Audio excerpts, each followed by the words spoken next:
Eh bien bonjour. Eh bien par cette petite vidéo, j'avais envie de vous faire partager une pratique que je trouve très intéressante, que j'ai découverte il y a 5-6 ans, qui m'apporte beaucoup de bien-être et qui m'aide donc à me sentir bien dans mon corps et surtout à passer des bonnes journées. Voilà, donc c'est une pratique physique qui ne demande pas d'aptitude sportive particulière ni de souplesse. C'est une pratique qui est accessible à tout le monde. Chacun la pratique de la façon qui lui convient en fonction de ses possibilités. Cette pratique se nomme les 5 Tibétains. Donc, en fait, elle a été inventée par des moines qui vivaient donc en monastère, en Himalaya, au Népal. Et elle a été mise à jour et à disposition du public, on va dire, à partir de 1930, par un Peter, je ne sais plus quoi. Donc, cette pratique consiste à l'enchaînement de 5 exercices qui vont être répétés pour chacun d'eux 21 fois. Voilà, moi j'adore la pratiquer en plein air. J'adore la pratiquer pieds nus dans l'herbe. Bon, là j'ai mes bottes, je suis dans le pré des chevaux, donc il faut les bottes, mais là je vais les enlever. Et donc, j'ai dit que c'était 5 exercices qu'on enchaînait. Ce sont des exercices donc, qui permettent de dénouer le corps. Moi je trouve que débuter mes journées de cette manière me permet de passer des bonnes journées, en fait. Voilà. Ça, c'est très énergisant. Alors certains le préconisent de pratiquer le soir. Moi je dirais après, c'est chacun comme il veut. Parce que c'est vrai que là on est en temps de confinement, donc on a le temps de pratiquer 2 fois par jour, bien que ce soit pas très long. Mais moi je préfère le faire le matin. Voilà. C'est donc une pratique qui aide à rééquilibrer les énergies du corps, rééquilibrer les chakras. Enfin bon, moi je suis pas très spécialiste quand même, mais voilà, je trouve que c'est une pratique très intéressante. Donc la première, si vous voulez, vous pouvez mettre un petit tapis par terre. Moi, l'herbe, ça me suffit, c'est génial. Sauf si elle est mouillée, mais là c'est bon, ça séché. Le premier de ces exercices s'appelle le derviche tourneur. Donc je vais m'éloigner un petit peu, j'espère qu'on va continuer à m'entendre. Le derviche tourneur se pratique de cette manière. Je mets les bras en croix à l'horizontale, la paume de la main droite dirigée vers le ciel, la paume de la main gauche dirigée vers le sol. On va tourner en rond, donc en pivotant autour du pied droit. On va tourner dans le sens des aiguilles d'une montre. Et donc, il va s'agir de reproduire l'exercice de la rotation pendant 21 tours. Bien sûr, on ne démarre pas par 21 répétitions dès le début. On commence par 5 ou par 3, même si ça suffit. On va jusqu'au point où on sent un léger tournis. Attention, vous n'attendez pas de tomber par terre pour vous arrêter. Donc, je vais vous montrer un petit peu en quoi ça consiste sur quelques tours. Je pivote 1 fois, 2 fois, 3 fois, 4 fois, 5 fois. Bref, vous mettez la vitesse qui vous convient. Restez avec nous. Voilà. Donc, vous faites 21 fois, si vous pouvez. Mais je vous conseille de débuter par des petites séries. 3 fois ou 5 fois, et après on augmente un petit peu plus chaque jour jusqu'à 21 fois. Et puis pour ceux qui se sentent très à l'aise, 25, 30, voilà.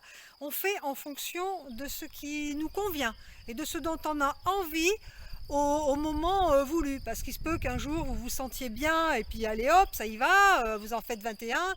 Puis le lendemain, vous sentez moins bien, et 5 ça suffira. Voilà, donc c'est le premier des 5 Tibétains, le derviche tourneur. Le deuxième exercice va se pratiquer également 21 fois, puisque ce sont 5 enchaînements d'exercices qu'on va faire 21 fois.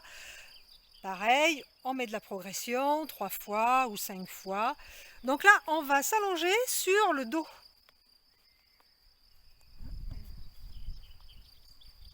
Voilà. rallonge. On va essayer de rester dans l'image. Voilà. J'ai les paumes de main qui sont posées vers le sol, en direction du sol.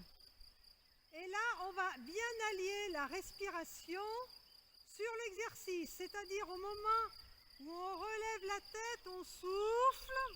Donc je relève la tête, je monte les jambes tendues. Si c'est trop difficile, vous les fléchissez, c'est pas grave. Là, ensuite, je redescends les jambes, je maintiens la tête relevée, je pose les omoplates, je repose la tête, j'inspire. J'expire, je monte et je souffle. Je descends et j'inspire. Je souffle. Je repose. Je souffle. Il est très important de redescendre les jambes en premier et ensuite le haut du corps. Voilà, 21 fois. Le troisième exercice des 5 tibétains se pratique à genoux. Voilà. Donc, on essaye d'aligner les cuisses avec le dos. On met les mains sur les hanches, les pouces qui sont au niveau du sacrum, là. Voilà. Le but de l'exercice est d'opérer une ouverture et une fermeture du haut du corps, de la cage thoracique et de la région du cœur. Par contre, on n'a pas de flexion au niveau du reste du dos, ni au niveau des hanches, ni d'arrondissement au niveau des dorsales. Ça se passe au niveau du haut du corps. Donc sur l'expiration, je vais arrondir, je rentre la tête, le menton dans le cou, j'arrondis les épaules. Et c'est comme si je voulais élargir l'espace entre mes omoplates, mais uniquement entre les omoplates. Donc je souffle, expiration, j'ouvre la cage thoracique, je vais déplacer mes mains, je vais passer mes pouces en bas du dos. Et là, j'ouvre comme si je vous laissais le plus d'espace possible dans la cage thoracique. Je n'ai pas d'extension de la tête comme ça, c'est très mauvais. On fait comme si on voulait garder le menton légèrement rentré dans le cou.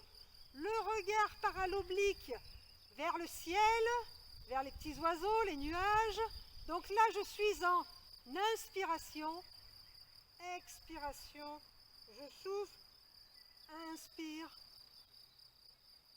Et je souffle, inspire,